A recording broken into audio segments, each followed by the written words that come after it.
నమస్తే పిల్లలు. ఈరోజు మనం ఒక అందమైన కథ విందాం. ఈ కథ పేరు బంగారు ఊయల. వినడానికి సిద్ధంగా ఉన్నారా? అనగనగా ఒక ఊరిలో రామయ్య అనే ఒక మంచి రైతు ఉండేవాడు. రామయ్యకి సువర్ణ అనే ఒక ముద్దురలికే కూతురు ఉండేది. సువర్ణ పేరులోనే బంగారముంది. నిజంగానే ఆమె మనసు బంగారమంకిది. వాళ్ళిద్దరూ ఎంత అన్యోన్యంగా ఉండేవారో చూశారా? అయితే సువర్ణ చిన్నతనంలోనే వాళ్లమ్మ చనిపోయింది.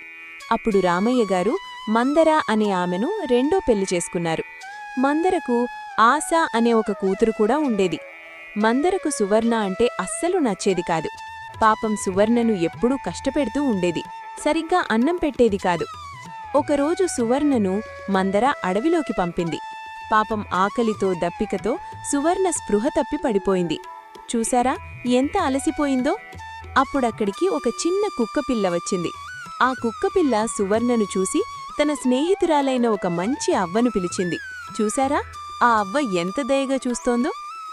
ఆ అవ్వ సువర్ణను తన ఇంటికి తీసుకెళ్లి బాగా చూసుకుంది. సువర్ణ కూడా చాలా మంచిది కదా. అవ్వ ఇంట్లో అన్ని పనులను చాలా శ్రద్ధగా ఇష్టంగా చేసింది. ఎంత చక్కగా పనిచేస్తోందో కదూ. అప్పుడు అవ్వ సువర్ణను పరీక్షించాలని అనుకుంది. ఒక గది నిండా బోలెడన్ని బంగారు నగలు, రకరకాల మిఠాయిలు పెట్టింది. సువర్ణ ఆ గదిలోకి వెళ్ళింది. కాని ఆమె ఏ ఒక్క నగ, మిఠాయిని కూడా ముట్టుకోలేదు. కేవలం అవ్వ ఇచ్చిన చిన్న రొట్టె ముక్కను మాత్రమే తిని కూర్చుంది.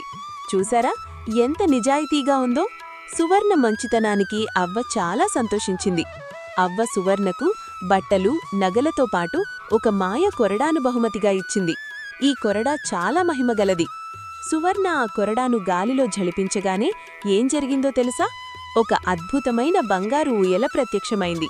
వావ్, ఎంత బాగుందో కదా. సువర్ణ ఆ ఊయల సహాయంతో ఊరిలో ఉన్న కరువును పోగొట్టింది.